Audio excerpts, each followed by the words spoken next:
अपना प्रोजन में हम गाना ना गौल रहते।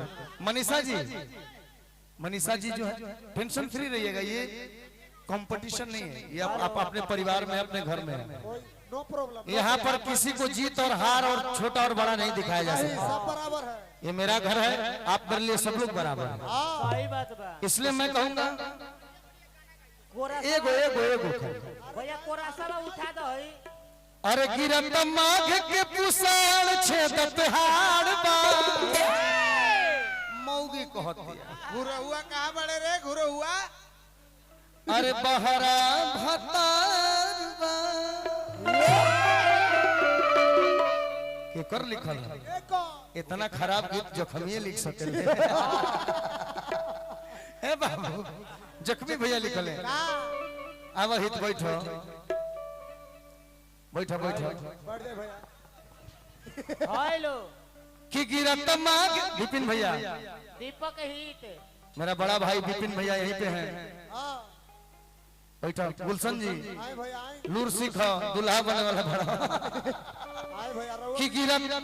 और हमारे चाचा पक्ष भी उधर बैठे हैं, पुटुन चाचा चुटुन चाचा, बड़े भाई एगो है हमारे ना आदित्य भैया, एगो करियाठा चाचा बा पिछवा, ए हो सब बड़ा से हमारा चाचा करिया चाचा है मेरा। हां आगो कि गिरत माघ के पुसाण छेदत हाड़ बा ले अरे बहरा भतार बा।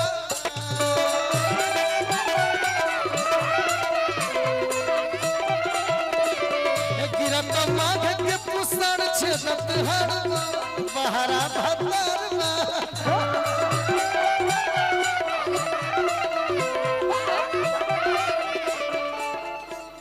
सखी जाड़ा में खोटिया हमरो खाड़बा, बन रहा बा। सखी जाड़ा में खोटिया हमरो खाड़बा बहरा भतार बा।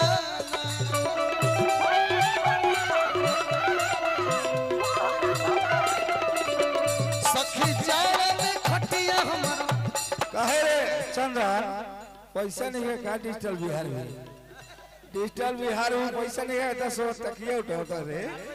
आइयो को जब हम गवाइनी हा तारा से बाबू रे हमरे बात बन गिला हा आइला हा तब आइयो ने से होता 10 तकिया खाली बारे ई बात तू पूछा। बिहार एक ब्रांड है। अरे ब्रांड है, ब्रांड के साथ जे भी है वो सब हमारा मित्र है, छोटा भाई है, लेकिन सब 10 टकिए बा। विपिन भैया क्या करता है? विपिन भैया समझदार आदमी है, बात में दी। सखी जाड़ा में खोटिया हमरो खाड़बा बहरा भतार बा।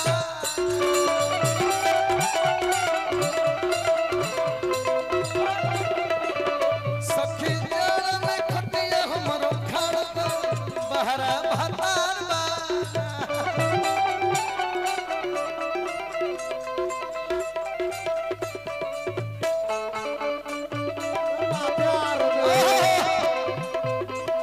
देखा तो कुछ बहुत अच्छा है। मैं कब खो गया तुमको ऐसा देखा तो कुछ हो गया दिल दीवाना। अरे भाई के हरे चले तो भैया चले जाओ, तू मत रुको। तुमको ऐसा देखा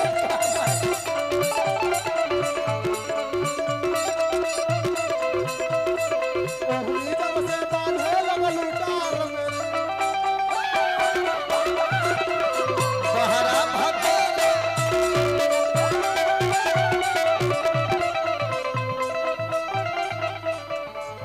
अच्छा मुर्गी के देखाई एमे जेकर न चलिए नहीं मन मुर्गी हमरो भाई हक बान हेनियो तनी देखो। मनीषा जी खिसे आई मत 5 बजे तक रहो गाय, कोनो टेंशन नहीं के तने मुर्गी देखा। अरे चाचा भैया मुर्गी मारवा दे, हट आओ। मुर्गी के सम एगो शब्द के बाद मुर्गी के सम बा ले लो। देखा मुर्गी के सम कहा बा कि देह में ले ला खा लो चलो आवे दो जाए दो आवे दो जाए दो आवे दो जाए दो।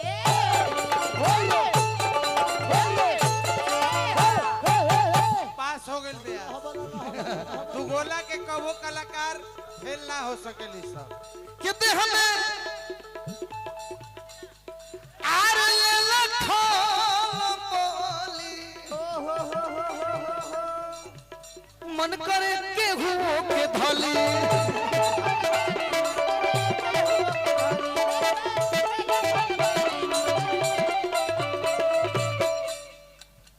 कि खेला खेल जाए देवरो खिलाड़बा